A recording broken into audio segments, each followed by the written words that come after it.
আমাদের সংস্কৃতি, আমাদের সংস্কার সর্বদা থাকবে আমাদের সাথে। ভারতের মহান গ্রন্থ আর কাব্যের সম্পূর্ণ সংকলন। সাবস্ক্রাইব করুন তিলক।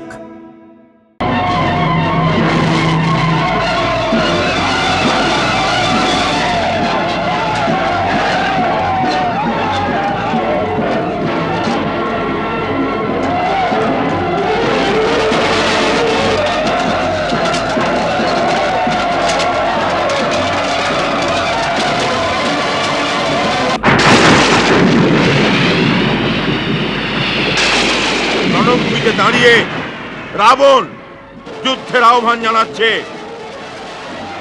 কেউ আসো। রাবণ, এখানে প্রত্যেকেই এক একজন বড় বড় বীর। সেই বনবাসী কোথায়? রাম, শুনেছি ওর যুদ্ধ করার খুব আকাঙ্ক্ষা। এই জন্য আজ আমি স্বয়ং প্রথম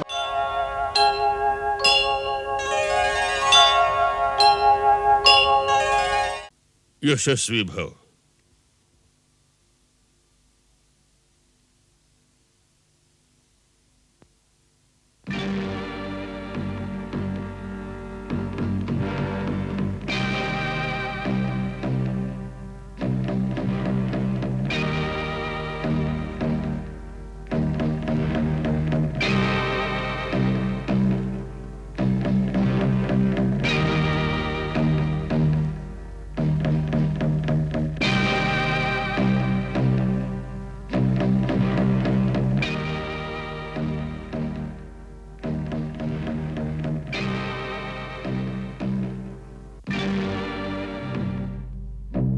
সাবধান!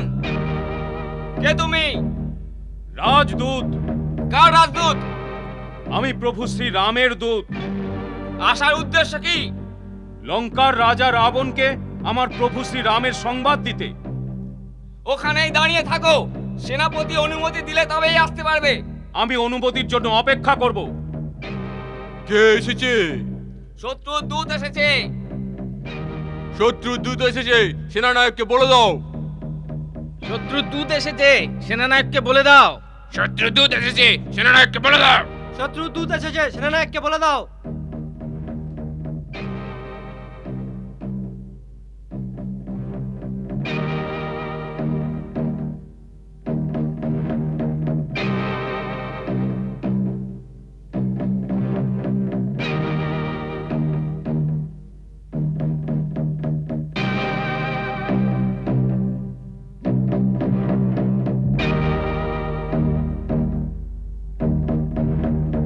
কি হলো? সেনানায়ক শত্রুর দূত এসেছে, ভেতরে আসার অনুমতি চাইছে। আসতে দাও, কিন্তু ওকে বলো নিজের সেনাকে পিছনে সরিয়ে দিতে। তারপরে দরজা খোলা হবে। আপন সৈন্যদলকে বলো পিছনে সরে যেতে, তারপর নগরের দরজা খুলবে। সবাই পেছনে সরে যাও।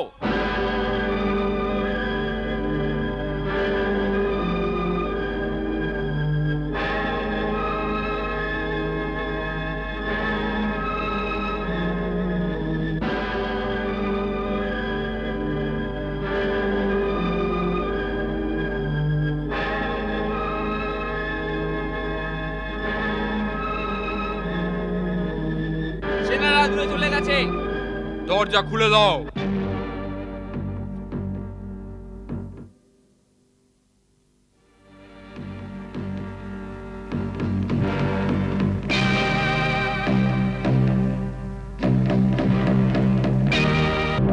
শান্তিদূত রামের নিয়ে শান্তি সন্দেশ, অসত্য অধর্ম অনীতি দুর্গে করেন প্রবেশ, দুর্গে করেন প্রবেশ। তুমি মহারাজের সঙ্গে দেখা করতে চাও? হ্যাঁ, দূতের অস্ত্রের প্রয়োজন হয় না, নিজের গদা এখানে রেখে দাও।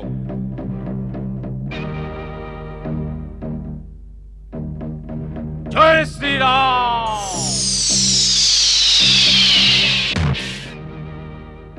এ তো রাজকুমার অঙ্গদের গদা। এর অর্থ কি? ওরা দূতকে আপন অস্ত্র ত্যাগ করতে বলেছে হয়তো। এই জন্য রাজকুমার আপন গদা ওনাদের না দিয়ে নিজের সেনার কাছে পাঠিয়েছে।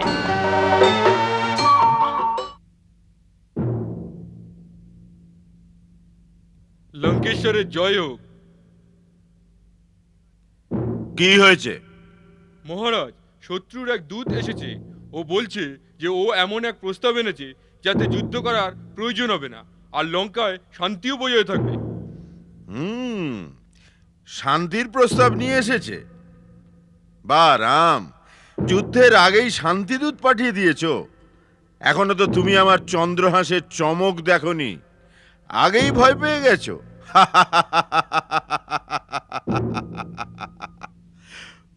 পাঠাও ওই দূতকে। যথাজ্ঞা মহারাজ।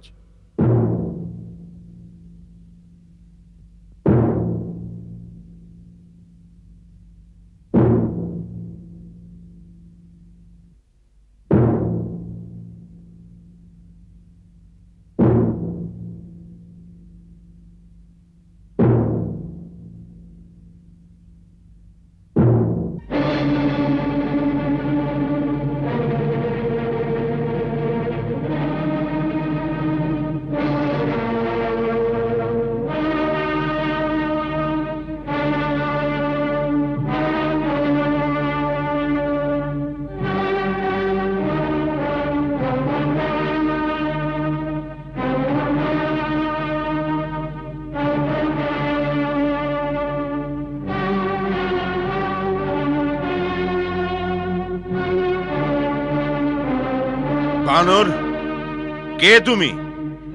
কি সংবাদ নিয়ে এসেছো? মহারাজ, সভ্য দেশের রাজ দরবারে বিধান এই যে অন্য দেশ থেকে আসা রাজদূতকে সমাদর করে প্রথমে তাকে বসানো হয়, তারপর সম্মানের সহিত তার আপ্যায়ন করে তাকে তার আসার কারণ জিজ্ঞেস করা হয়। মূর্খ, এটাও জানো না যে রাজদূত তাকেই বলে যাকে কোনো রাজা পাঠিয়েছে? জঙ্গল থেকে আসা কোনো ভিখারির পাঠানো বানরকে রাজদূত বলে না। আপনি রাজার কথা বলছেন লঙ্কেশ্বর? আমি যার দূত তিনি তো রাজাদেরও রাজা, রাজেশ্বর। উনি কেবল এই ভূখণ্ডের নয়, বরং 3 লোকের স্বামী, দেবতা, বেদ আর বিধিরও নায়ক তিনি। আমি সেই ত্রিলোকেশ্বর শ্রীরামের রাজদূত। ও হরি হোক, হর হোক বা ব্রহ্মা হোক, কে সে? তুমি যার জন্য এত বড় বড় কথা বলছো? তোমার রামের বাস্তবিক পরিচয় কেবল এতটুকুই যে ও একজন ঘুরে বেড়ানো বনবাসী, যাকে নিজ রাজ্য থেকে বের করে দেওয়া হয়েছে। বলো, ওই ভিখারি কি সংবাদ দিয়ে পাঠিয়েছে তোমাকে? মহারাজ রাবণ, আপনি আমার প্রভু রাজেশ্বর শ্রীরামের অপমান করেছেন, তাই আমার নিয়ম অনুসারে এই সভা থেকে চলে যাওয়া উচিত। রাজদূতের সম্মান তার রাজার সম্মান। এই জন্য রাজদূতের প্রথম কর্তব্য সে আপন সম্মান রক্ষা করবে, কেননা আমার অপমানের অর্থ হলো আমার প্রভু রাজেশ্বর শ্রীরামের অপমান। এই জন্য আমার কাছে এখন দুটোই রাস্তা। প্রথমত এই, যেখানে আমাকে সম্মানপূর্বক আসন দেওয়া হয়নি সেই সভা থেকে চলে যাওয়া। কিন্তু আমি যে বার্তা এনেছি তা এতটাই গুরুত্বপূর্ণ যে তার উপর লঙ্কা নিবাসী আর সমগ্র রাক্ষস জাতির জীবন আর মরণ নির্ভরশীল। এই কারণে আমার জন্য দ্বিতীয় রাস্তা এই যে আমি এই সভায় নিজের জন্য একটা রাজোচিত আসন বরং নির্মাণ করিনি, যার ওপর সম্মানের সাথে বসে আমি আমার রাজার সংবাদ আপনাকে পৌঁছতে পারি। জয় শ্রীরাম।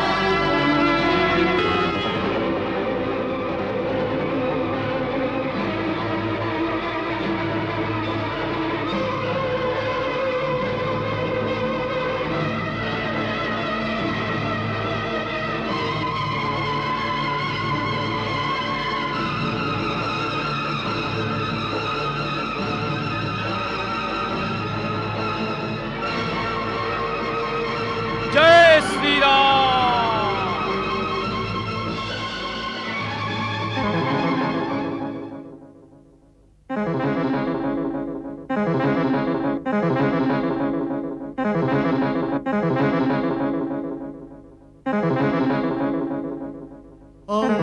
যদি যে কোথাও দেখেনি এমন রাজা অসভ্য অনীতির শাসন, ত্রিলোকের রাজার দূতকে বসবার না দেয় যে আসন, আগুন লাগে অঙ্গদের অঙ্গতে, শুনে অহং ভরা সম্ভাষণ, বলে না কেউ বসার জন্য, পেতে নেন নিজলে যেদি আসন, পেতে নেন নিজলে যেদি আসন। হে দশানন, এবার আমার আসার কারণ শুনুন। আমি আপনার হিত আর ভালোর জন্য শ্রী রঘুনাথের দূত হয়ে এসেছি। মহারাজ, আমার পিতার সঙ্গে আপনার মিত্রতা ছিল, এ কারণে আমি আপনাকে শুভ পরামর্শ দিতে এসেছি। আপনি উত্তম কুলের, আপনি পুলস্ত ঋষির পৌত্র, আপনি শিব আর ব্রহ্মার পুজো করে ওনাদের থেকে অনেক বর লাভ করেছেন। আপনি সব কাজ সিদ্ধ করেছেন, আর ওই শক্তি দিয়ে আপনি সমস্ত লোকপালকে জিতে নিয়েছেন। তবুও আপনি কোনো সঙ্গ দোষে বা কুমতির কারণে ওই শক্তির অপপ্রয়োগ করে ঋষি, দেবতা, গন্ধর্ব, অপ্সরা, নাগ, যশ আর রাজাদের প্রতি বহু অপরাধ করেছেন। ওই রাজ শক্তিতে অন্ধ হয়ে এখন আপনি জগৎ জননী সীতা দেবীকে হরণ করেছেন। যখন পাপ কাজ এইভাবে আপন প্রকোষ্ঠে পৌঁছে যায়, তখন দৈব শক্তিকে পাপের নাশ করতেই হয়। কিন্তু ওই নাশের সাথেই পাপীর ঘোর দুর্গতি হয়, তার সমাপ্তি খুব ভয়ানক হয়, আর মৃত্যুর পর তার দশা অত্যন্ত দুঃখদায়ক হয়। আপনার পাপ আজ আপনাকে সেই সীমাতে নিয়ে এসেছে। আমি আপনার ভালোর জন্য আপনাকে এই পরামর্শ দিতে এসেছি, এটাই ঠিক সময়। আপনি চাইলেই শ্রীরামের নিকট ক্ষমা চেয়ে ওনার শরণে চলে যেতে পারেন। শ্রীরামের মহত্ব এই, সৎ হৃদয় নিয়ে শরণে আসা ব্যক্তির দোষ উনি দেখেন না। যে শরণে এসে ডাকেন, আমায় রক্ষা করুন প্রভু, আমায় রক্ষা করুন, এরকম আর্তচিৎকার শুনেই প্রভু আপন শরণাগতকে অভয় প্রদান করেন, সংসারের সমস্ত দুঃখ থেকে মুক্ত করে দেন। ওনার বাণে ত্রিলোক একসাথে ভস্ম করে দেওয়ার শক্তি থাকা সত্ত্বেও উনি একজন সৎ বীরের মতো দয়াকে ত্যাগ করেন না। এই জন্য আপনি আমার কথা শুনুন। এই মুহূর্তে গলায় গলবস্ত্র দিয়ে আর দাঁতে খড়কুটো নিয়ে আপনার সমস্ত কুটুম্বদের সাথে শ্রীরামের শরণে গিয়ে মাতা জানকীকে আদরের সাথে ওনার পতির কাছে ফিরিয়ে দিন। শ্রীরাম এতই উদার এবং দয়ালু, আপনার ক্ষমা শব্দ শোনার আগেই ও আপনাকে ক্ষমা করে দেবেন। আচ্ছা, আমি ক্ষমা চাইলেই ও আমাকে ক্ষমা করে দেবে? এই কথা তুমি আমাকে বিশ্বাস করতে বলছো? আমি সীতাকে নিয়ে, কুটুম্বদের নিয়ে, দাঁতে খড়কুটো দিয়ে ওনার কাছে ক্ষমা চাওয়ার জন্য এত দূর ওনার শিবিরে যাব, আর উনি যদি আমাকে ক্ষমা না করে বন্দি বানিয়ে নেন, তো দুনিয়া আমায় দেখে হাসবে। তোমার কথা বিশ্বাস করি কি করে? মহারাজ রাবণ, প্রভুর ওপর বিশ্বাস রাখতেই হয়। যার প্রভুর ওপর পূর্ণ বিশ্বাস না থাকে, তিনি প্রভুর প্রাপ্তি কখনো পান না। আপনাকে আশ্বস্ত করার জন্য আমি এইটুকু বলে দিই, যখন বানর সেনারা সুসজ্জিত হয়ে লঙ্কাকে চার দিক থেকে ঘিরে ফেলেছে আর সবাই লঙ্কার ওপর আক্রমণ করার জন্য প্রভু শ্রীরামের আজ্ঞার প্রতীক্ষা করছেন, তখন সেই সময় ওই করুণা সাগর আমাকে ডেকে স্বয়ং বললেন, যাও, রাবণকে গিয়ে বলো আমি যুদ্ধের জ্বালায় লঙ্কার নির্দোষ প্রজাদের আহুতি দিতে চাইছি না। যদি ও জানকীকে উপযুক্ত সম্মানের সাথে আমার কাছে পৌঁছে দেয়, তাহলে আমি এক্ষুনি ওনাকে ক্ষমা করে দেব আর লঙ্কা থেকে ফিরে চলে যাব। আমি শান্তি চাই, তুমি আমার শান্তি দূত হয়ে মহারাজ রাবণের কাছে এক্ষুনি যাও। এ কথা রাম স্বয়ং বলেছেন? তুমি আমার সীতাকে ফিরিয়ে দাও, আমি ফিরে যাব। আমি যুদ্ধ করব না, আমি শান্তি চাই। আজ্ঞে মহারাজ, উনি স্বয়ং বলেছেন। এই কথাই তো আমি তোমার মুখ থেকে শুনতে চাইছিলাম। এই কথা রাম বলেছে যে আমি যুদ্ধ করব না, আমি শান্তি চাই। মূর্খ, এই কথাই আমার রামের প্রতি করুণা হচ্ছে। ওর মনে ভয় দেখা দিয়েছে। রণক্ষেত্রে রাবণের মুখোমুখি হতে হবে এই ভেবেই ওই ধনুর্ধারীর হাত পা কাঁপছে। যার প্রিয় পত্নীকে কেউ হরণ করে নিয়ে গেছে, ওই শত্রুর জন্য এত মাস ধরে তার রক্তে প্রতিশোধের কোনো জ্বালা হচ্ছে না? তাহলে তো বীর ক্ষত্রিয়ের রক্ত নয়। ওই তোর পরমবীর যে ভিখারির মতো আমার থেকে সীতার ভিক্ষা চাইছে, তাকে গিয়ে বলে দে যে সীতা কোনো ভিক্ষে দেওয়ার মতো বস্তু নয়। এমন অমূল্য রত্নকে তো আপন বাহুবল দিয়ে জিততে হয়। মাতা সীতাকে উনি আপন বাহুবল দিয়েই জিতেছেন। মহারাজ, হয়তো আপনি ভুলে গেছেন ওই হরধনু যা প্রভু শ্রীরাম খড়কুটোর মতো উঠিয়ে ভেঙে দিয়েছিলেন। ওই ধনুকের ওপর বাহুবলের পরীক্ষা দিতে আপনিও গিয়েছিলেন, আর শুনেছি ওটা আপনি উঠাতেও পারেননি। প্রতিশোধ বীরত্বের লক্ষণ নয়, আর কাপুরুষদের শত্রুকে ক্ষমা করার সাহস থাকে না। এই তত্ত্ব কথায় কি এসে যায় মূর্খ বানর? তুমি বলেছিলে তোমার পিতা আমার মিত্র ছিল, কিন্তু তোমার বংশের পরিচয় দাওনি। মহারাজ, দেবরাজ ইন্দ্রের পুত্র মহারাজ বালির পুত্র আমি। আমার নাম অঙ্গদ। আমি এরকম তত্ত্ব কথা শুনেছি যে আমার পিতা মহারাজ বালি একবার রাবণ নামের এক প্রাণীকে আপন পুচ্ছে বেঁধে নিয়ে অনেক পর্বতে ঘুরে বেরিয়েছিলেন। ইনি সেই বালি যিনি অমৃত মন্থনের সময় সমুদ্রকে মন্থন করতে সাহায্য করেছিলেন। তুমি বানররাজ বালির পুত্র? ওর সাথে আমার বন্ধুত্বের সম্পর্ক ছিল। আমার এ দেখে অত্যন্ত দুঃখ হচ্ছে যে এরকম এক মহাবলীর পুত্র হয়ে একজন তুচ্ছ নরের দূত হয়ে এত প্রসন্নতা দেখাচ্ছ। যে তোমার পিতার হত্যাকারী, তার পেছনে সেবকের মতো হাত জোড় করে চলেছ। তুমি আপন বংশকে লজ্জিত করেছ অঙ্গদ। হতে পারে বালির মৃত্যুর পর সুগ্রীবের ভয়ে কেউ বেচারি অঙ্গদের সঙ্গ দেয়নি, আর এই নিঃসহায় অবস্থায় আপন কাকা আর পিতৃহন্তার সেবা কার্য করবার জন্য বিবশ হয়ে পড়েছে। যদি তাই হয়, তাহলে আমরা থাকতে তুমি নিজেকে অসহায় মনে করো না। অঙ্গদ, তুমি আমার পুত্রের মতো। আমি তোমাকে তোমার রাজ্য ফিরিয়ে দেব। তোমার পিতার রাজ্যের ওপর তোমার অধিকার আছে। তুমি নিজেকে একলা ভেবো না। আপন হৃদয় প্রতিশোধের জ্বালা মিটতে দিও না। তুমি রামের বিশ্বাসযোগ্য, তার সুযোগ নাও।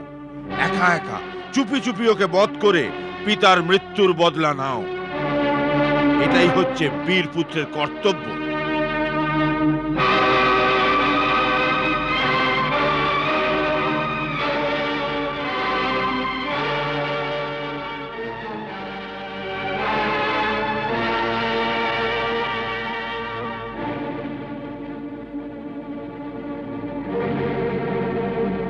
হে দশানন, আপনি বারবার বীরত্ব প্রদর্শন করছেন, কিন্তু সৎ বীরের গুণ জানেন না মহারাজ। প্রতিশোধ বীরত্বের লক্ষণ না, আর কাপুরুষ কখনো শত্রুকে ক্ষমা করার সাহস দেখাতে পারে না। যদি প্রভু শ্রীরাম আপনার অপরাধ ভুলে গিয়ে আপনাকে ওনার চরণে আশ্রয় প্রদান করেন, তবে এটা হবে ওনার মহানুভবতা, ওনার উদারতা, ওনার পরম বীরতা, কাপুরুষতা নয়। যিনি নিজের বাণের বলে আপনার দিদিমা তারকা, আপনার মামা মারিচ আর আপনার ভাই খরদূষণের মতো যোদ্ধাকে আপনার বিশাল সেনার সহিত একলাই মেরে দিয়েছিলেন, ওনাকে শক্তিহীন ভাববেন? উনি 3 লোকের স্বামী। আমার মহাবলী পিতা মৃত্যুর সময় আমাকে এই রহস্য জানিয়েছিলেন আর আজ্ঞা দিয়েছিলেন যেন আমি তার শ্রীচরণের সেবা করে যেতে পারি। এই জন্য আপনাকে আমার প্রতি দয়া করে আমার সাহায্য করতে হবে না। এখন আপনি নিজের ওপর দয়া করুন, আর সম্ভব হয়তো শ্রীরামের চরণে গিয়ে আপনার দেশ আর রাক্ষস জাতিকে বিনাশ থেকে রক্ষা করুন। ব্যাস!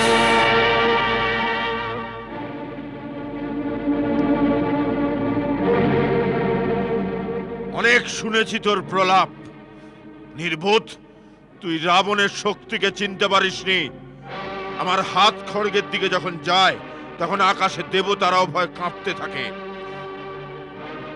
যে বাহু স্বয়ং কৈলাসকে উঠিয়ে নিয়েছিল, সেই বাহু নড়ে ওঠা মাত্র দেবতা, গন্ধর্ব আর নক্ষত্রেরাও ভয় শ্বাসরোধ হয়ে যায়। তোমার সেনাদের মধ্যে একজনের কথা তো বলো, যার সঙ্গে লড়তে রাবণের আনন্দ হয়। আপনি ঠিকই বলেছেন, আমার সেনাদের মধ্যে এরকম কেউ নেই যে আপনার সঙ্গে লড়ে গর্বিত বোধ করে।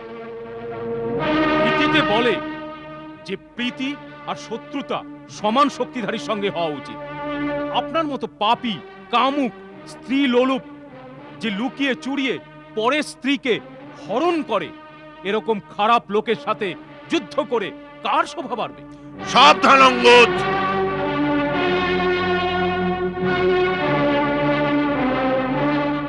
এটা ভেবো না যে দূত হয়ে এসেছে বলে যা মনে হয় তাই বলবে আর আমাদের হাত থেকে বেঁচে যাবে। দূতেরও কিছু নির্দিষ্ট সীমা আছে। যদি রাবণের সামনে সীমা লঙ্ঘন করো, তাহলে এটাই তোমার শেষ প্রলাপ হবে। অভাগা, যদি তোরা রাবণের সহায়তা না চাস, তাহলে তার ক্রোধকে তো ভয় পা। রাবণ রাবণ কতবার এই একই নাম বলবেন মহারাজ? আমি জানতে চাই, জগতে কতজন রাবণ আছেন? আমি বহু রাবণের নাম নিজ কানে শুনেছি। মহারাজ, এর মধ্যে আপনি কোন রাবণ? একজন রাবণ তো আমি যতদূর শুনেছি রাজা বালির সঙ্গে জিততে পাতালে গিয়েছিলেন। ওখানে বাচ্চারা ওকে ঘোড়াশালে বেঁধে প্রচুর মেরেছিল। তখন বালি ওকে দয়া করে ছাড়িয়ে এনেছিলেন। আর এক রাবণের বিষয়ে আমি শুনেছি যে সহস্র বাহু এক জন্তুর মতোই কীট মনে করে ধরে ফেলেছিলেন। তখন পুলস্ত্য মুনি তাকে ছাড়িয়ে এনেছিলেন। আরেক রাবণের কথা বলতে সংকোচ হয়, কেননা কথিত আছে আমার পিতা তাকে নিজের বগলে চেপে ধরে আরাধ্য দেবতার পুজো করেছিলেন।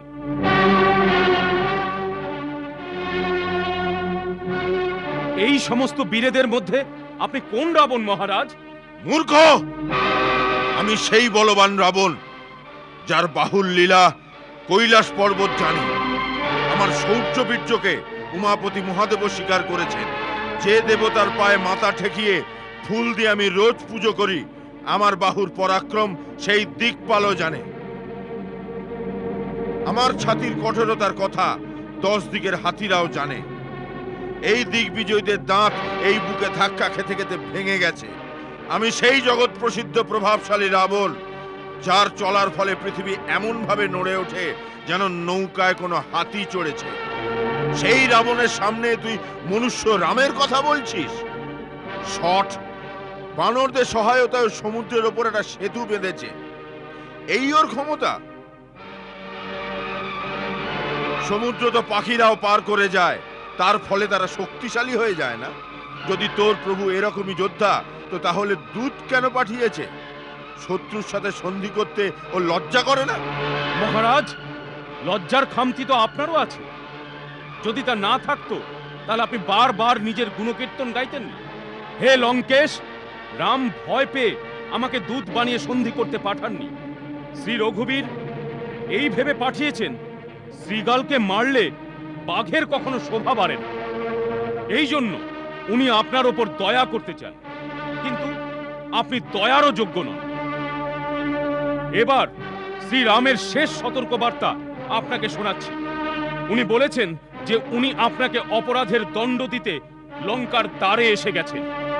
ব্রহ্মার বরে বলবান হয়ে আপনার যে অভিমান হয়েছে সেটা নষ্ট হবার সময় এখন এসে গেছে। রাক্ষস অধম, যদি আপনি সীতাকে নিয়ে আমার শরণে না আসেন, তাহলে আমি পৃথিবীকে রাক্ষসহীন করে দেব। বল, আজকে যুদ্ধ ভূমিতে দেখান আমি মন্ত্রী, পুত্র আর বন্ধু বান্ধব সহ আপনাকে বধ করব। কেননা আপনার মৃত্যুর পর 3 লোক নিশ্চিন্ত হয়ে যাবে। এই রাবণ রূপী জাহাজের ডোবার সময় এসে গেছে, এখনো সময় আছে। যারা রামের শরণে আসতে চান তারা চলে আসুন।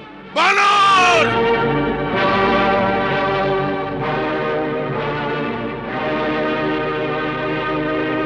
এবার জীবিত থাকার অধিকার হারিয়েছে ও। এই সভায় এর মাথা কেটে একে রাবণের শক্তির পরিচয় দাও। আজ্ঞা পালন করো।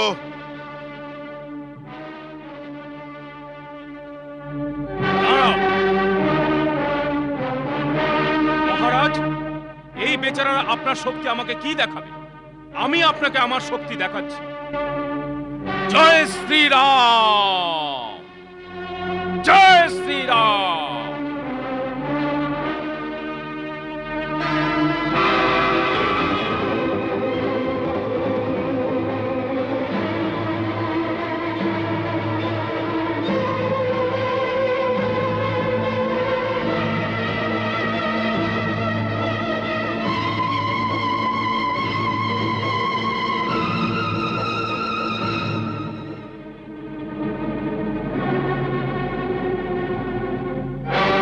হে লঙ্কেশ, যদি আপনার যোদ্ধাদের প্রতি আপনার আত্মবিশ্বাস থাকে তাহলে আমি শ্রীরামের তরফ থেকে আপনাদের সকলকে এই শর্ত দিচ্ছি। আমি আমার পা আপনার এই রাজসভায় রেখে দিচ্ছি। যদি আপনার কোনো যোদ্ধা এই পা মাটি থেকে ওঠাতে পারেন তাহলে আমি আমার প্রভুর তরফে এই কথাও দিচ্ছি উনি ওনার হার মেনে নিয়ে এই লঙ্কা থেকে ফিরে যাবেন। জয় শ্রীরাম! হুপ!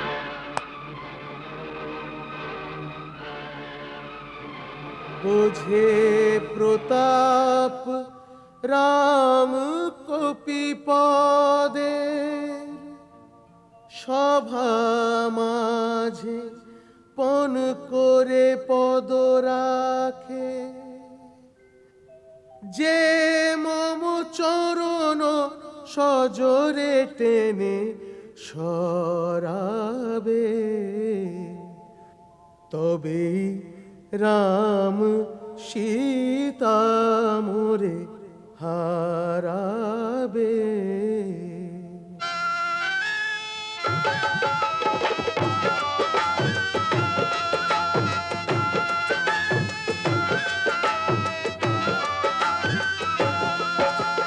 গেথে গেল দণ্ড আমারি, গেথে গেল দণ্ড আমারি।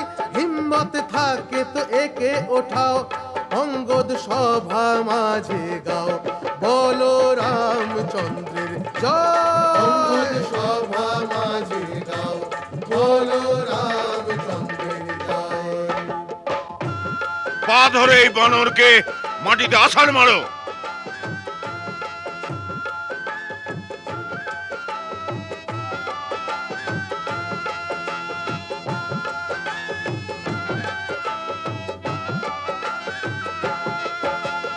একে একে যোদ্ধা আসে, একে একে যোদ্ধা আসে, আপন সব শক্তি লাগায়, পদ্মাসরে বীরের হাসি পায়, বলো রামচন্দ্রের জয়। পদ্মাসরে বীরের হাসি পায়, বলো রামচন্দ্রের জয়।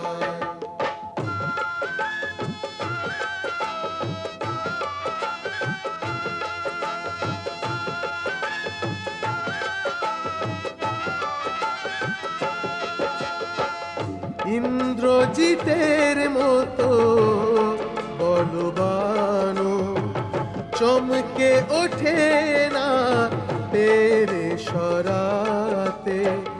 শত তানা ছাড়ে যেমন সত্যবতী নারীকে, মনে না তোলে যেমন সাধু ব্রহ্মচারীর যে, অটল বিশ্বাস যেমন প্রভুর পূজারীকে, পদ থাকে অটল অঙ্গদ বল ধারির যে সভায় আচম্বিত সবাই ও, সভায় আচম্বিত সবাই এমন দেখিনি পণধারী এমন রাম ভক্তিকারী বলো রামচন্দ্রের জয় রাম ভক্তিকারী বলো রামচন্দ্রের জয় বলো রামচন্দ্রের জয় বলো রামচন্দ্রের জয়।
মূর্খ!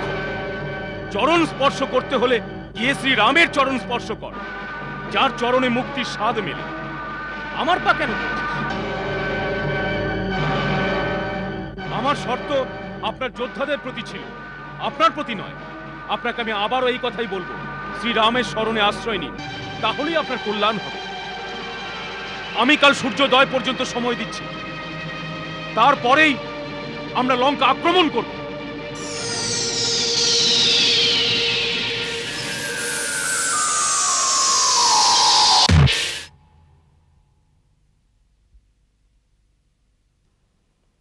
দাদা, কার মুকুট এটা? এটা তো মহারাজ রাবণের মুকুট। রাবণের? আগে ইন্দ্রজিৎ, ধরো একে। পালাতে যেন না পারে। জয় শ্রীরাম।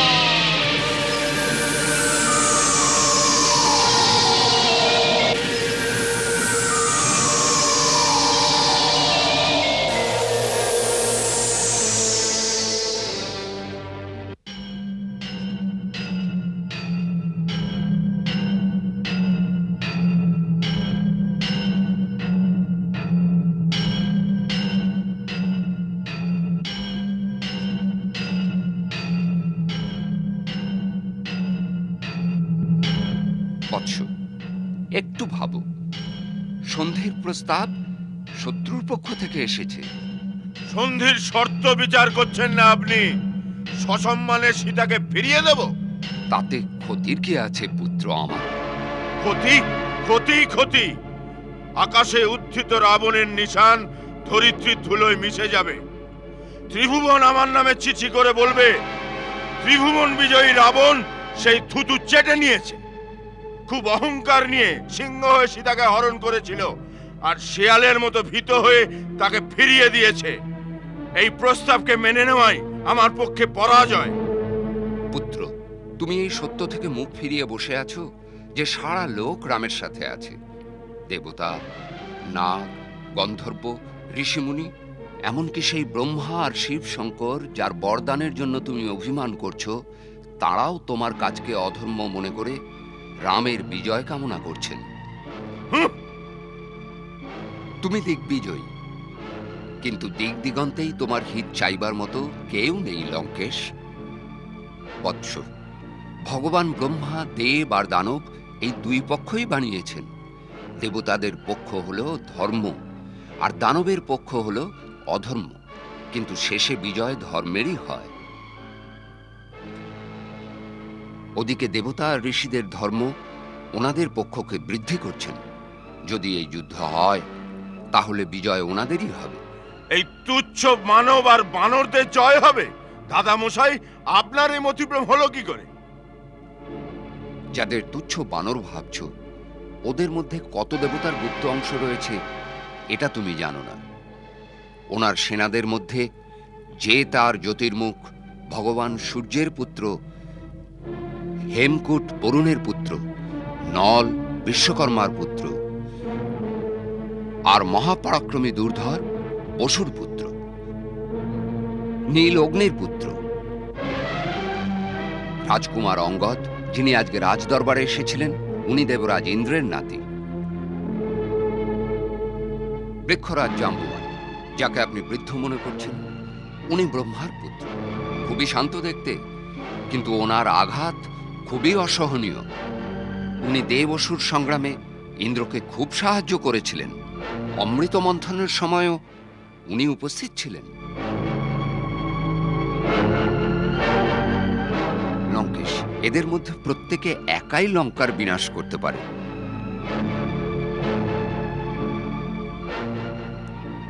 বীরত্বের মধ্যে বুদ্ধির অঙ্কুশ থাকা আবশ্যক। এই জন্য কখনো কখনো যুদ্ধ না করাই অধিক বুদ্ধিমানের কাজ। রাজু, এর থেকে ভালো সুযোগ আর আসবে না। সন্ধির প্রস্তাব শত্রুর পক্ষ থেকে এসেছে। এই সময় আপনার মাথাও উঁচু আছে। আপনি এর অন্য রূপটা দেখতে পাচ্ছেন না দাদা মশাই। আমাদের শক্তিতে ভয় ভীত হয়ে শত্রু সন্ধির হাত বাড়িয়ে দিয়েছে। এটাই আমাদের জয়ের প্রথম লক্ষণ। যান, নিশ্চিন্ত হয়ে নিজের ঘরে বিশ্রাম করুন। রাজনীতি আর রণনীতিতে মাথা ঘামানোর বয়স আর আপনার নেই।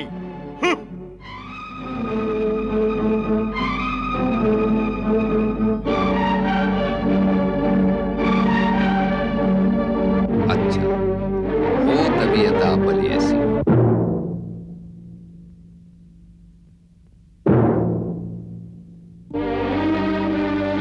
দানব রাজময়, হে ধর্মপিতা, রাবণের সশ্রদ্ধ প্রণাম গ্রহণ করুন। চিরজীবী হও, যশস্বী হও তাতো। আমি আপনার কাছে কৃতজ্ঞ দানবরাজ। আমি কেন, লঙ্কার আবাল বৃদ্ধ বনিতা আপনার ক্ষমতাকে প্রণাম জানান। একজন জঙ্গলি উদ্ধত বানর সংসারের সর্বোত্তম লঙ্কাকে ধ্বংস করেছিল। আপনি লঙ্কাকে আগের মতো সুসজ্জিত করেছেন, যেন আগুনের শিখায় তপ্ত হয়ে সোনার লঙ্কা আরো চমকিত হয়েছে। লঙ্কার এই চমক যুগ যুগ ধরে যেন অমর থাকে, এই চিন্তার বশবর্তী হয়ে আমি আপনার কাছে এসেছি রাক্ষসরাজ। লঙ্কার রাজা আপনার উপকার স্বীকার করে দানবরাজ। আপনি যা ইচ্ছা চাইতে পারেন। এই সময় আমি দানবরাজ ময় নই, এক পুত্রীর পিতা আপন জামাতার দ্বারে কিছু চাইতে এসেছে। পুত্রীর পিতা কন্যাদান করে পুত্রীর দ্বারে কখনো কিছু চাইতে আসেন না। উনি সর্বদাই দেন। এটাই যুগ যুগান্তরের রীতি। পুত্রীর কল্যাণের কামনায়, তার সুখ সৌভাগ্য রক্ষা করার জন্যই তো প্রত্যেক পিতার সর্বদা অধিকার থাকে লঙ্কেশ্বর। তার থেকে সে কখনো মুক্ত হতে পারে না। লঙ্কেশ্বরের মহারানীর চিন্তা থেকে আপনি সেই দিনই মুক্ত হয়েছিলেন যেদিন থেকে আমার ভার্যা রূপে ওনার ভাগ্য আমার সাথে বেঁধে দিয়েছিলেন। এখন ওনার কল্যাণের কামনা করা আপনার কাজ নয়, এটা আমার কর্তব্য। হে পরম প্রতাপ লঙ্কেশ, লঙ্কানাথ, এটা আমার পুত্রী মন্দোদরের কল্যাণের প্রশ্ন নয়। মহর্ষি পুলস্ত্যের পরবর্তী প্রজন্ম বিশ্রভার বংশের সুরক্ষার প্রশ্ন। আপনি যা বলতে এসেছেন সে কথাই বলুন। অপ্রাসঙ্গিক কথায় কান দেওয়ার মতো সময় আমার নেই। দাদু, তোমার পিতৃতুল্য শ্বশুর হাত জোর করে তোমার কাছে মিনতি করছে, এই মোহ থেকে নিজের মনকে মুক্ত করে দাও। কেন? কি জন্য? এই জন্য যে ওই বনে বনে ঘুরে বেড়ানো মানব কিছু ভাল্লুক বানরকে নিয়ে আক্রমণের হুমকি দিচ্ছে। তুমি এই বনবাসী তপস্বীকে চিনতে পারোনি দাদু? আপনি জেনে গেছেন, আপনি চিনে গেছেন ওকে। হ্যাঁ, আমার অন্তরাত্মা বলছে যে উনি অন্য কেউ নন, সাক্ষাৎ সর্বশক্তিমান ত্রিলোকের নাথ। কে সেই ত্রিলোকের নাথ? আমার থেকে বড় আর কে আছে এই ত্রিলোকে? দাদু, তুমি তো ত্রিলোক বিজয়ী, আর উনি ত্রিলোক রচয়িতা, সাক্ষাৎ বিষ্ণুর অবতার। অবতার? বিষ্ণুর অবতার? দানবেশ্বর, মনে হচ্ছে আপনি আমার সম্মান হানি করার বাসনা নিয়ে এসেছেন। ওই অখিলেশ্বরের অবতার মেনে তার কাছে আমাকে নিচু করতে চাইছেন। স্বয়ং সাক্ষাৎ বৈকুণ্ঠেশ্বর বিষ্ণুর সামনেও আমি ঝুঁকব না। ওনার সুদর্শন চক্রের আঘাতও আমাকে তিল মাত্র নড়াতে পারেনি।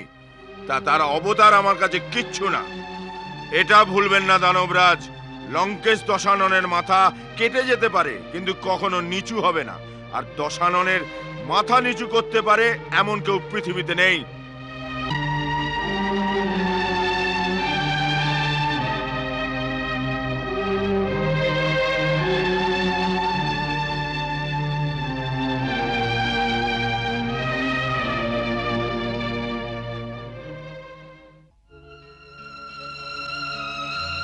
পুত্র, আমার প্রিয়, স্তব করতে যাওয়ার পূর্বে তোমার পূজ্য পিতার দেওয়া বচন আমার কানে বাজছে। তা কি সত্যি হয়ে যাবে? বড়দের কথায় কিছু তত্ত্ব থাকে, কিছু তথ্য থাকে। আপন দাদুর কথা না শুনে তুমি ভালো করনি। মাতা, রাবণ আর দুগ্ধপোষ্য অবোধ শিশু নেই। বড়দের আঙুল ধরে চলবে এরকম ছোট অবুঝ নয়। পাঠশালার গুরুর কাছে বসে পাঠরত শিক্ষার্থীও নয়। নিজের ভালো মন্দ ঠিকঠাক বুঝতে পারে আপনার পুত্র মাতা। এটাই তোমার অহংকার আমার পুত্র। মাতা, আপনি আমার জন্ম অবশ্যই দিয়েছেন, কিন্তু আমার জীবনের নির্মাতা আমি স্বয়ং, স্বয়ম্ভু রাবণ। একহম দ্বিতীয় না অস্থি না ভূত না ভবিষ্যতি। আমি নিজের অতীত ভবিষ্যৎ বর্তমান স্বয়ং বানাবো। আমাকে নিয়ে আপনার চিন্তা করার কোনো প্রয়োজন নেই মাতা।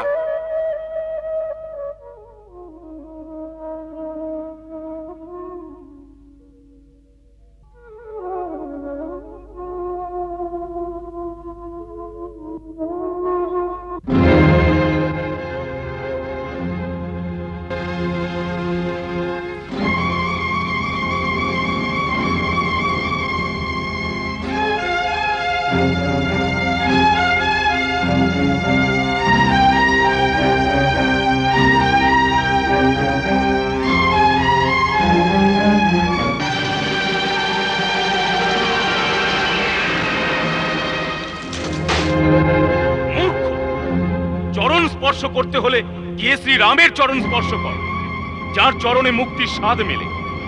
আমার পা কেন ধরছিস?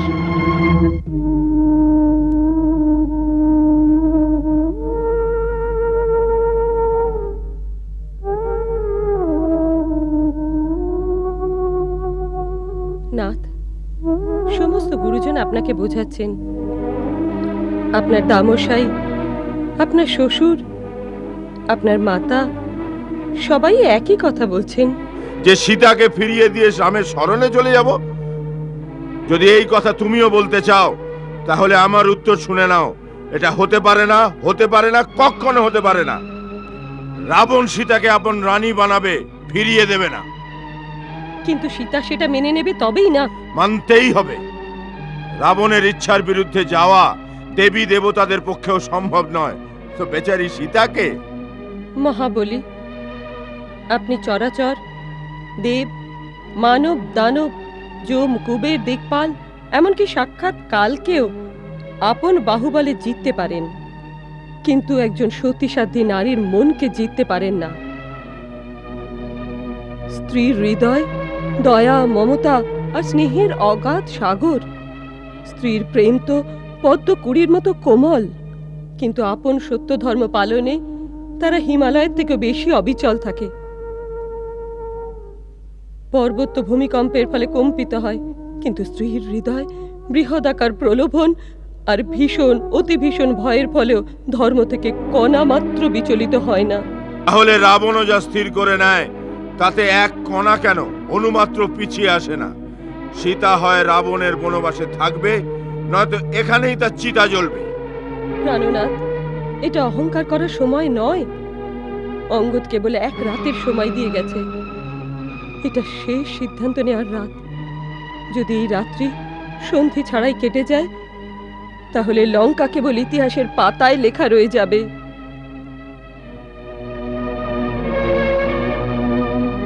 যদি আপনি চান ইতিহাস আর কালের ধারাকে মৃত্যু থেকে জীবনের দিকে চালিত করতে পারেন, রাক্ষস জাতির পরবর্তী প্রজন্ম আপনার কাছে ঋণী থাকবে। মিত্রতার সন্ধির জন্য রামের দেওয়া প্রস্তাবকে স্বীকার করে নিন নাথ।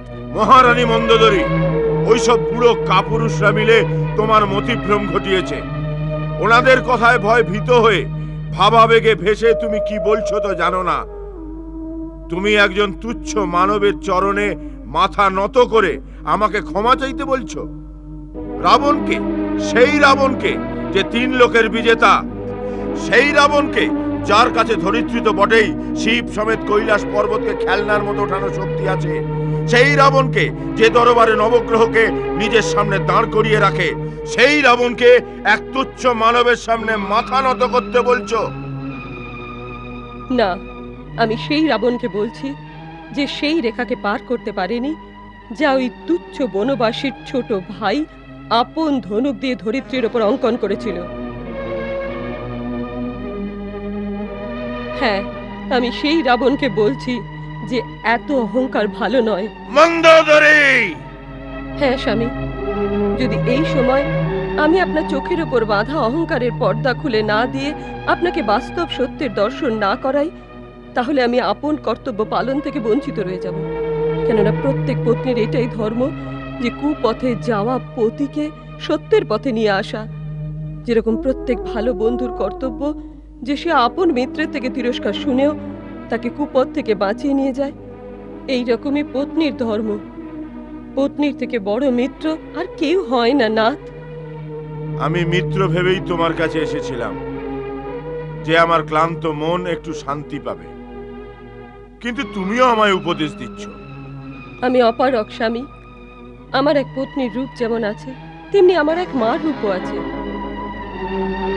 পত্নী আর মা, এই 2 রূপই আমাকে এই সময় অপারক করে তুলছে, যে আপন পতি ও পুত্রের সুরক্ষার জন্য, তাদের প্রাণ এক অনাবশ্যক যুদ্ধ থেকে বাঁচানোর জন্য আমি ওই রাজার সাথে মিলব না যে আপন অহংকারের বশে সমস্ত প্রজাকে যুদ্ধের আগুনে ঠেলে দিচ্ছে।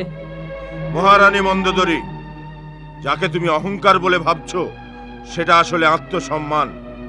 এক কাপুরুষের পত্নী হওয়ার থেকে এক বীর পুরুষের বিধবা হওয়ার সম্মান অনেক বেশি। যে ভিখিরিদের কাছে ভিক্ষা চায়, এরকম পতি জীবিত থাকায় কি লাভ?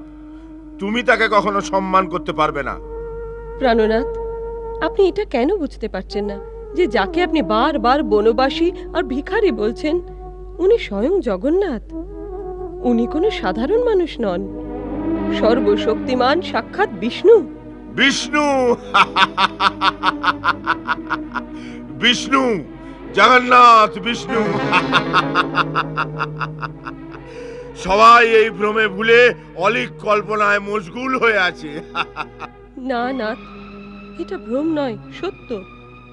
উনি স্বয়ং বিশ্ব নিয়ন্ত্রক চরাচরপতি শ্রীমান নারায়ণ, যার বিরাট স্বরূপের মধ্যে অখিল ব্রহ্মাণ্ড নিহিত আছে।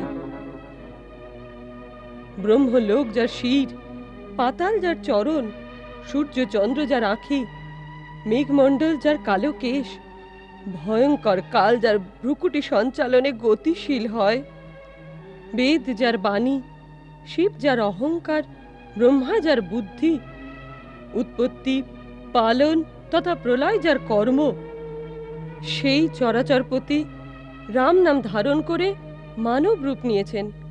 আপনি তাকে কেন চিনতে পারছেন না নাথ? তোমার এই বর্ণনায় আমি ভয়ভীত হইনি, আমার উৎসাহ দ্বিগুণ হয়ে গেছে। যদিও বিষ্ণুও হয়, তাহলে আজও ব্রহ্মা আর শিবের মতো রাবণের শক্তিকে যদি দেখে নেয় তাহলেও ভালোই করবে। এখন মনে হচ্ছে যে কালের বশবর্তী হয়ে আপনার হৃদয়ে জ্ঞান উৎপন্নই হচ্ছে না। স্বামী, কাল কাউকে সম্মুখ থেকে আঘাত করে না। সে প্রাণীর ধর্ম, বল, বুদ্ধি, বিচারকে হরণ করে নেয়। তারপর সেই প্রাণীরও আপনার মতো মতিভ্রম হয়। আপনার পুত্র মারা গেল, নগর চলে গেল, এবার অন্তত আপনার ভুল শুধরে নিন। আমি আপনার পা ধরে বলছি, শ্রীরামের সাথে শত্রুতা ত্যাগ করুন। আমি ওই বৃদ্ধ ভিতুদের কথায় দুঃখী হয়ে তোমার কাছে এসেছিলাম যে তুমি আমার ক্লান্তি মিটিয়ে দিয়ে আমাকে একটু সুখ দেবে, একটু শান্তি দেবে। কিন্তু এখন মনে হচ্ছে তোমার ঘরে এসে আমি ভুলই করেছি। সকল যতন করে হন মন্দ দরি হতাশ, দম্ভি যে দেখে না কো অন্ত কালের প্রকাশ। অতি ভয়ে ভীত অমঙ্গল ভেবে পতির কর্মেতে যে পছতায়, ইষ্টের কোন অনিষ্ট না হয় যেন মনে মনে নিজ ইষ্টকে জপে। মূঢ় হলেই দশ মাথাধারী কে আছে, মূঢ়কে যে বোঝাবে। প্রাণের বিনার নিয়ে এলেন জানকী, রাবণকে এখন কে বাঁচাবে। হর হর মহাদেব, হর হর মহাদেব।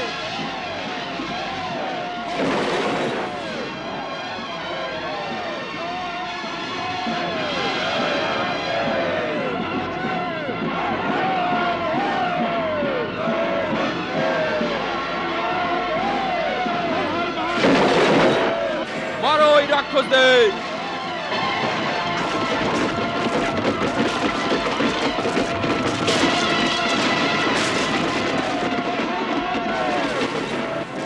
হর হর মহাদেব। মহারাজ, রামের সেনারা 4টি দরজায় ঘিরে ফেলেছে, আর বাইরে থেকেই মুখ্য দ্বার আর প্রাচীরের অনেক ক্ষতি সাধন করেছে।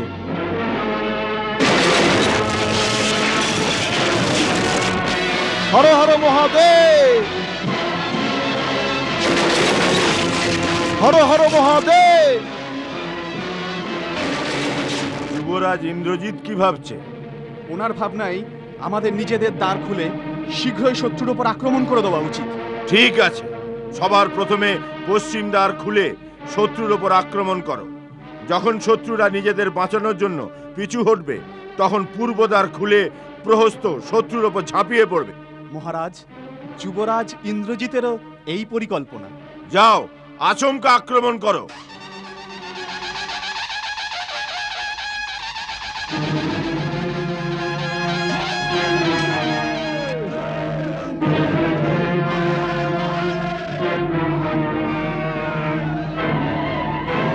আক্রমণ!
সাবধান বজ্রমুষ্টি, সাধারণ সৈনিকদের প্রহার করছিস, নির্লজ্জ।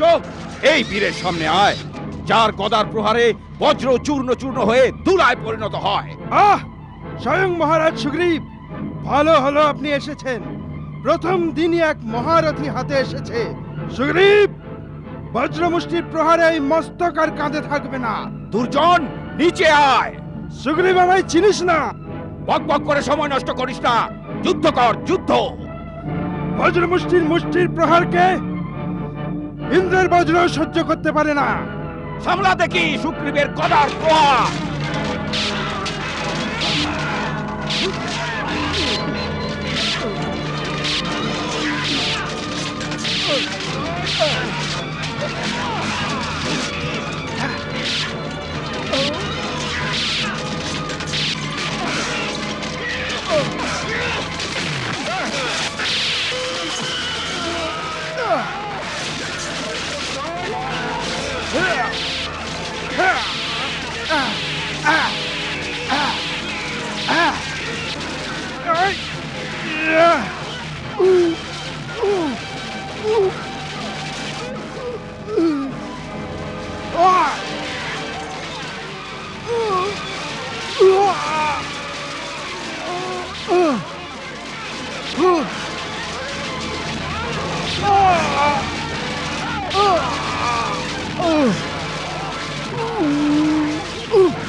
হর হর মহাদেব, হর হর মহাদেব। উপসেনানায়ক, কি খবর এনেছো? সেনানায়ক বজ্রমুষ্টি অত্যন্ত বীরত্বের সঙ্গে শত্রু সেনা সংহার করতে করতে বীরগতি প্রাপ্ত হয়েছে মহারাজ। কি? বজ্রমুষ্টি?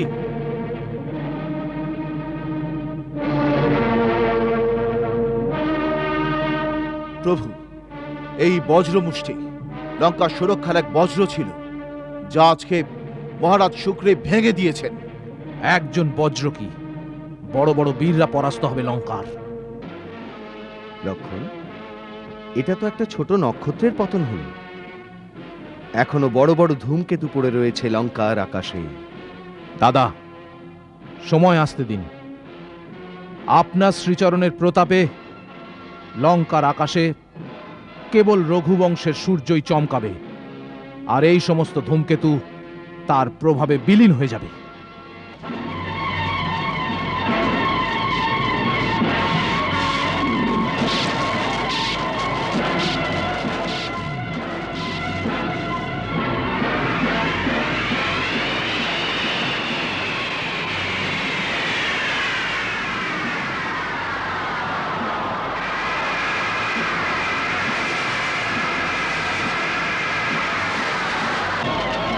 ওই মহারথী যোদ্ধাকে যে আমাদের সেনা সংহার করছে, ইনি রাবণের পরাক্রমী পুত্র প্রহস্ত। একে যদি থামানো না যায়, তাহলে ইনি সমস্ত সেনাদের সংহার করার শক্তি রাখেন।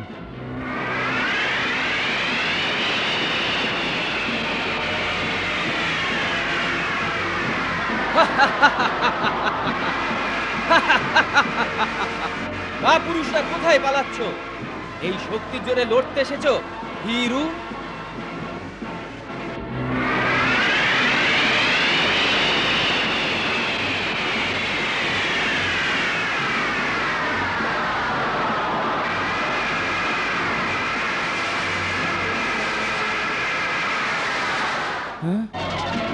তাতে কি হয়েছে? দ্বিতীয়বার নাও। ভালো হয়েছে তুমি এসেছো। আমি তোমার প্রতীক্ষাই করছিলাম। এই জন্য তোমার এই বানর সেনাদের এত ভয় দেখাচ্ছিলাম, যাতে তোমরা দুই ভাই ওনাদের রক্ষার জন্য স্বয়ং উপস্থিত হও, যাতে তোমাদের দুজনকে একসাথে মারা আমার পক্ষে সহজ হয়ে যায়। তোমার আর এক ভাই কোথায়? ওকেও ডেকে নাও। আমি মহারাজ রাবণের পুত্র প্রহস্ত তোমাদের বিনা আজ্ঞায় লঙ্কায় আসার জন্য দণ্ড দিতে চাই। হে ন্যায়াধীশ, প্রত্যেক ভাইকে আলাদা আলাদা দণ্ড দেওয়াই তো উচিত। প্রথমে ছোট ভাইয়ের সাথে মোকাবিলা করুন, যদি জীবিত থাকেন তাহলে বড় ভাইয়ের দর্শনও হয়ে যাবে।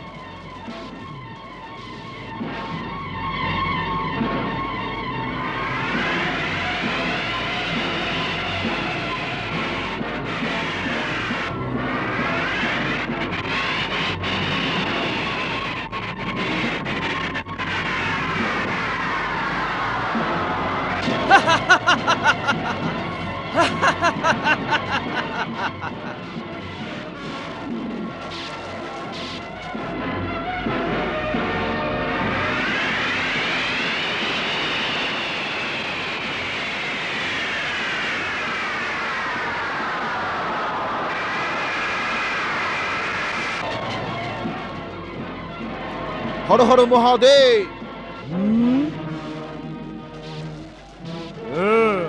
পাবন দেবতা ঔরস পুত্র হনুমান, তাহলে তোমার মৃত্যু আমার হাতেই লেখা ছিল?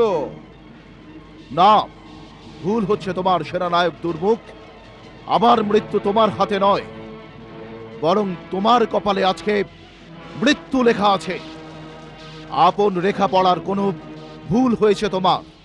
ভুল তো আমার মহারাজা রাবণের হয়েছিল, যে তোকে জীবিত ছেড়ে দিয়েছিল। আজকে লঙ্কা দহনের মূল্য আমি তোর রক্ত দিয়ে মেটাবো। হর হর মহাদেব।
কি দুর্মুখ মারা গেছে? না না না না, দুর্মুখ অর্থাৎ জমের মুখ। বড় বড় রথীরা ওর হাতে কালের গর্ভে মিশে গেছে। ওকে কে মারতে পারে? সেই লঙ্কায় প্রথমবার এসে ছারখার করে দেওয়া মর্কট অক্ষকুমারের হত্যাকারী মহারাজ, সেই হনুমানই মহাবলী দুর্মুখকে হত্যা করেছে। হনুমান?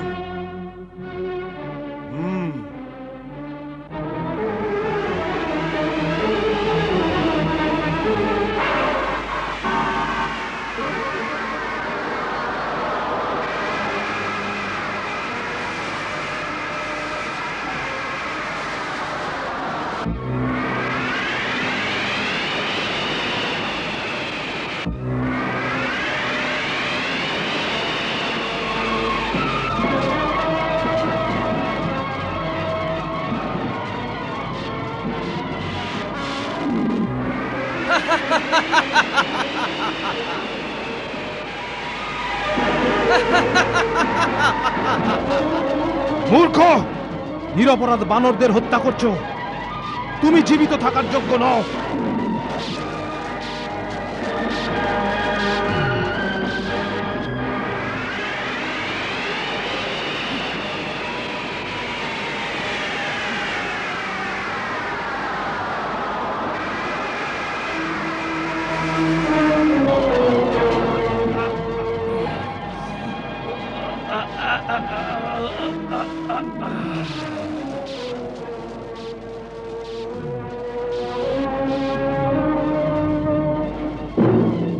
বলো, বলছো না কেন?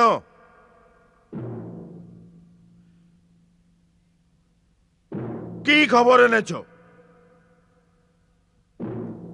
মহারাজ, অশুভ সংবাদ আছে। রাবণের দরবারে এসে অশুভ শুভ হয়ে যায়। বলো, কি খবর এনেছো? মহারাজ, রাজকুমার প্রহস্ত। প্রহস্ত? কি হয়েছে প্রহস্তর? মহারাজ, রাজকুমার রণভূমিতে বীরগতি প্রাপ্ত হয়েছেন।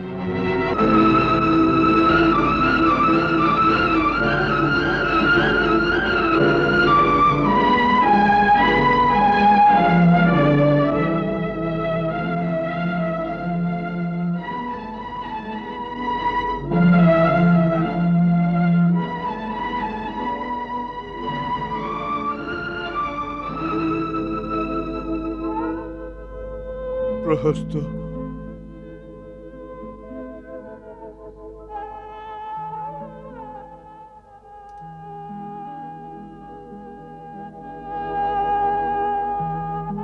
প্রহস্ত?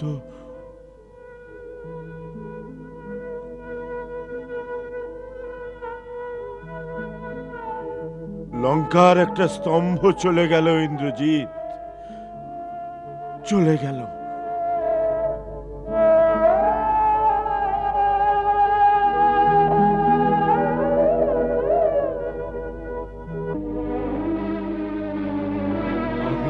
প্রহস্তের বদলা নেব পিতাশ্রী। লক্ষণকেই নয়, রামের এক এক ভাইকেও অযোধ্যায় পর্যন্ত ছাড়ব না, যতক্ষণ 4 ভাইকে মেরে প্রহস্তের বদলা না নেব লঙ্কায় ফিরে আসব না। না যুবরাজ, না যুবরাজ, এই সুযোগ আমাকে প্রদান করুন। মহারাজ, রামকে বধ করার প্রথম অধিকার আমার, কেননা উনি আমার পিতাকে বধ করেছেন। মায়ের প্রতিজ্ঞার মর্যাদা রাখতে হবে। মহারাজ, আমার মাতা পণ করেছেন, যতক্ষণ না আমি রামের শিরচ্ছেদ করে আনবো ততক্ষণ আমি পিতৃতর্পণ করতে পারবো না। আমি তোমার মায়ের ভাবনার সম্মান করি বীর মকরাক্ষস।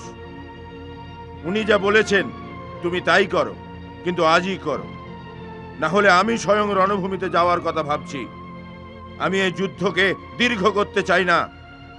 মহারাজ, আমাকে একটা সুযোগ দিন, আমি ওই রণভূমিতে পৌঁছিয়ে প্রলয় বাঁধিয়ে দেব। শত্রুদের সংগ্রাম ক্ষেত্রকে আমি শ্মশান ক্ষেত্র বানিয়ে দেব। প্রতিশোধের আগুন আমার মনে সেদিন থেকে জ্বলছে যেদিন দণ্ডকারণ্যে আমার পিতা খর আর কাকা দূষণ সমস্ত সেনা সমেত আপন আহুতি দিয়েছিলেন। মহারাজ, আপনি জানেন না, আমার মাতা আমার পিতা খরের মৃত্যুর পরে আজ পর্যন্ত নিজের সিঁদুর মোছেননি। মৃত শরীরের আত্মার শান্তির জন্য এখনো তর্পণ হয়নি। মহারাজ, আমার মাতার এখনো পণ, যে রামের বাণ তার পতির প্রাণ নিয়েছে, সেই রামের খর্পে জল ভরে ওনার আত্মার শান্তির জন্য শ্রাদ্ধ তর্পণ করব। মায়ের চোখের জলের মর্যাদা রাখতে আমাকে ওনার পণ পূরণ করতেই হবে। রামের শিরচ্ছেদ করে মায়ের অন্তরের জ্বালাকে শান্ত করবই। করবে, অবশ্যই করবে বীর মকরাক্ষস। আমার বিশ্বাস আছে তোমার অন্তরে লেলিহান অগ্নিশিখা আজ এই যুদ্ধের শেষ নির্ধারণ করবে। যাও, তোমার জয় হোক বীর মকরাক্ষস। জয় অবশ্যই মহারাজ ধীরাজ লঙ্কেশ্বর রাবণের হবে।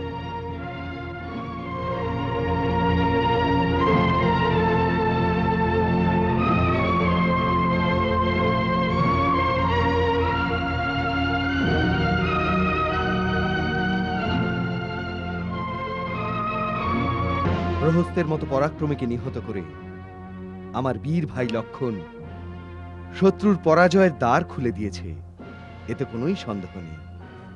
পুত্রের মৃত্যুর আঘাতে ক্ষিপ্ত হয়ে রাবণ প্রতিঘাতের জন্য ভীষণ আঘাত হানবে। এবার আমাদের খুব সাবধানে থাকতে হবে। সাবধান তো তারাই থাকে বৃক্ষরাজ, যাদের অন্তরের জ্বালা নিভে যায়।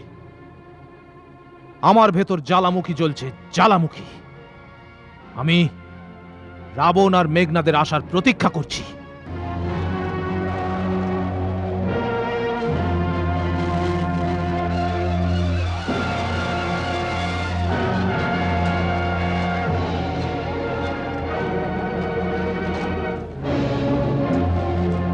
কে ইনি? রাবণ আসছেন নাকি? না, রাবণ নয়। তাহলে ইনি কে? মকরাক্ষস। মকরাক্ষস কে? রাবণের ভাই, সেনাধিপতি খরের পুত্র। খর, যে পঞ্চবটিতে ছিল? হ্যাঁ, সেই। হয়তো ওর মনেও সেই প্রতিশোধের জ্বালা জেগে থাকতে পারে।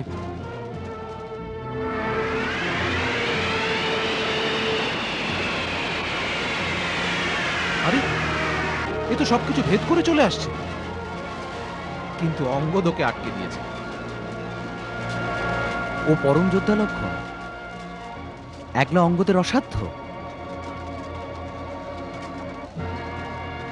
ভালো কথা, আমিও যাচ্ছি। তুমি যেই হও, আমার সঙ্গে যুদ্ধ না করে এগোতে পারবে না। আমি কীটেদের সাথে যুদ্ধ করতে আসিনি। কোথায় তোর রাম? আমার যুদ্ধ কেবল রামের সাথেই হবে, এটাই আমার পণ। আমি রামের মস্তক নিয়েই ফিরবো। রামের মস্তক চাইতে কে এসেছে? এত বড় বড় কথা বলছিস? কে তুই? আমার নাম জেনে তোমার কি হবে? একবার শুধু রামকে এনে আমার সামনে হাজির করো। কোথায় তোর রাম? কে তুমি? এটুকুও জানো না যে যখনই শ্রীরামের নাম নেওয়া হয় অতি সম্মানের সাথে নেওয়া হয়? সম্মান তো বীরেদের প্রাপ্য, তার নয় যে কাপুরুষের মতো মুখ লুকিয়ে থাকে। যাও ওকে বলো, যদি সত্যি রঘুবংশীয় হয়ে থাকে তাহলে রণভূমিতে এসে আমার সম্মুখীন হয়। ওকে আমি যুদ্ধের জন্য আহ্বান করছি। কোনো ইঁদুর যদি কোনো বাঘের গুহার সামনে এসে ডাকে, বাইরে এসো, আমার সাথে যুদ্ধ করো, তাহলে বাঘের কি হাত জোড় করে তার সামনে এসে দাঁড়িয়ে যাওয়া উচিত? মূর্খ! যে জীব শ্রীরামের অসম্মান করে সে আর কথা বলার যোগ্য থাকে না, সেই মুহূর্তে তাকে কেটে ফেলা হয়। তুমি তুমি এক অজ্ঞানী বালকের মতো তর্ক করছো। এই জন্য আমার তোমার আর তোমার মায়ের অশ্রুর ওপর দয়া হচ্ছে।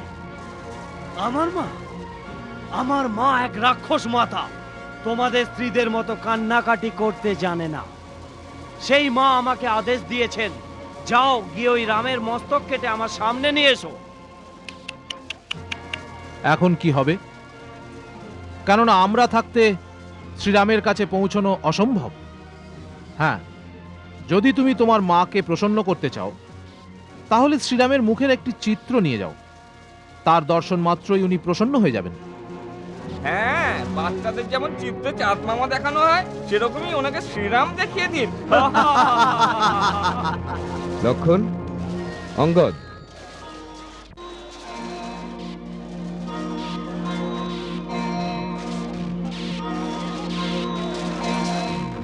কোন বীরের সংকল্পের উপহাস করা অন্য বীরের শোভা পায় না।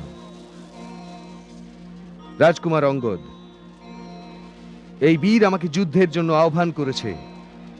যুদ্ধের আহ্বান স্বীকার করাই সৎ ক্ষত্রিয় ধর্ম।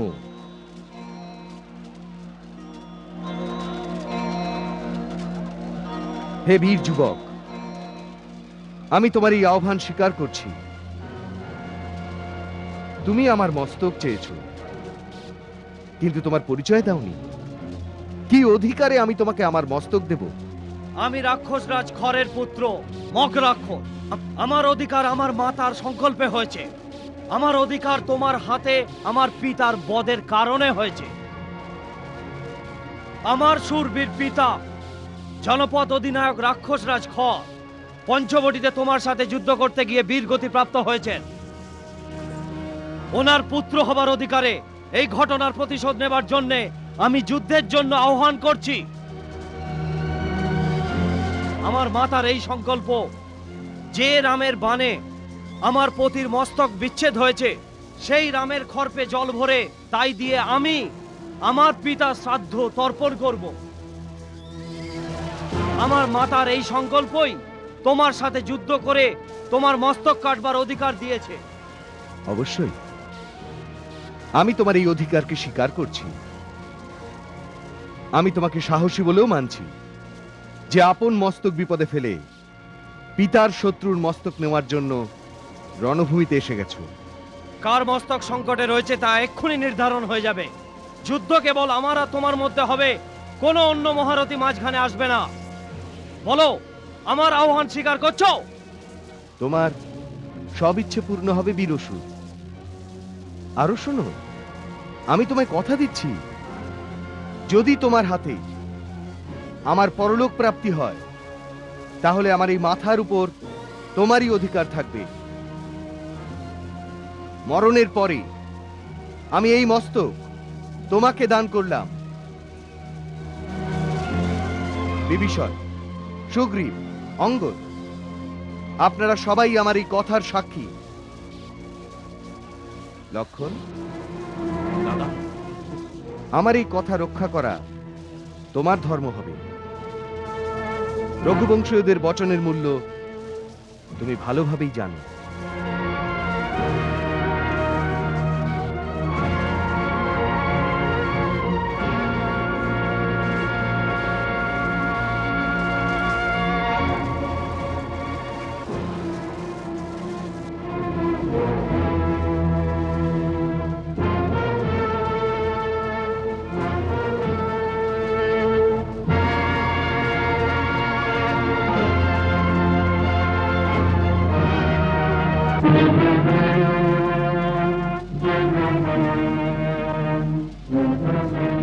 বীরবর্মক রাক্ষস, প্রথম বাণ তুমিই চালাবে।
না তপস্যার ফল।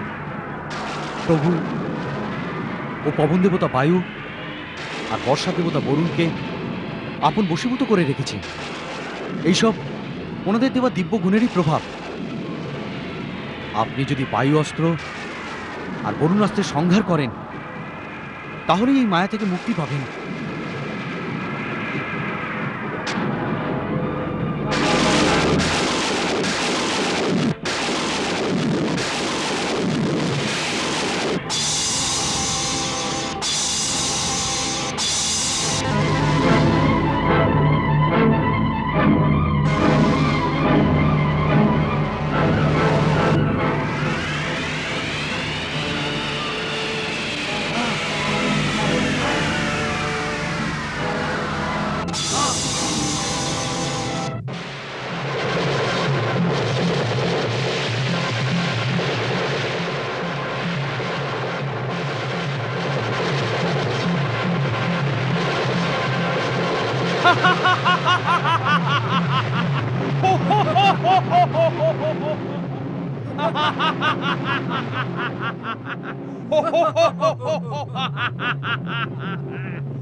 আপনি তো মায়াপতি।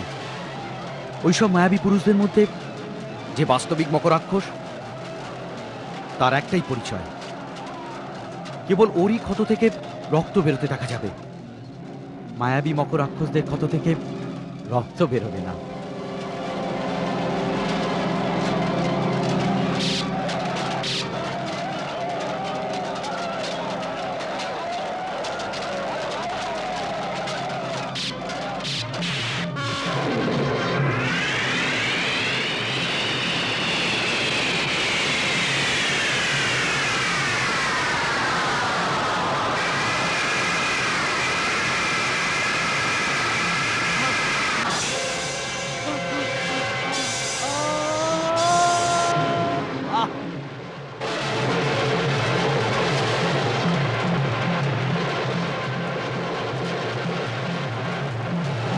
প্রভু শ্রীরামের, প্রভু শ্রীরামের, প্রভু শ্রীরামের। না, জয় এই মাতৃভক্ত যোদ্ধার হয়েছে। এই মাতৃভক্ত প্রচন্ড পরাক্রমী। মার সংকল্পে নিজের প্রাণ দান করে দেওয়া সুপুত্র তোমাকে রাম প্রণাম জানাচ্ছি।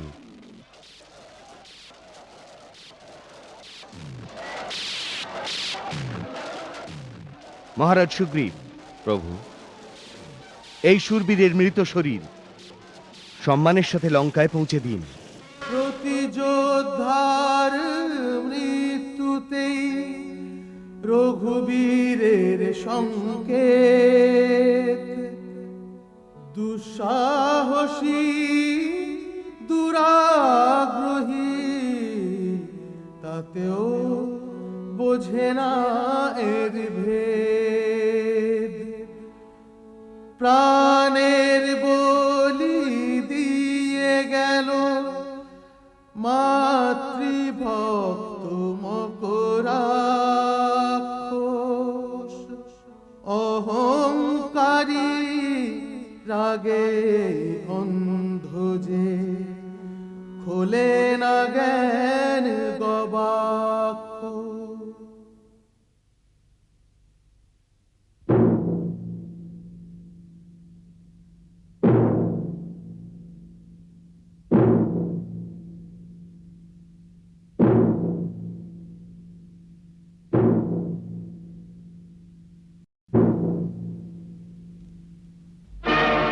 বীর মকরাক্ষস, তুমি তো রণভূমিতে বীরের মতো নিজের প্রাণ ত্যাগ করে গর্বে মস্তক উঁচু করে স্বর্গলোকে তোমার পিতার কাছে চলে গেলে, কিন্তু লজ্জায় আমার মস্তক নত হলো।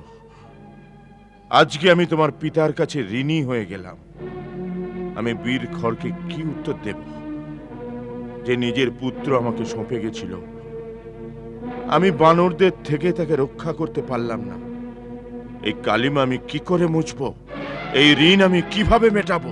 আজ্ঞা দিন পিতাশ্রী, রাম আর লক্ষণের রক্ত দিয়ে এই দাগ আমি আজই ধুয়ে দিতে পারি।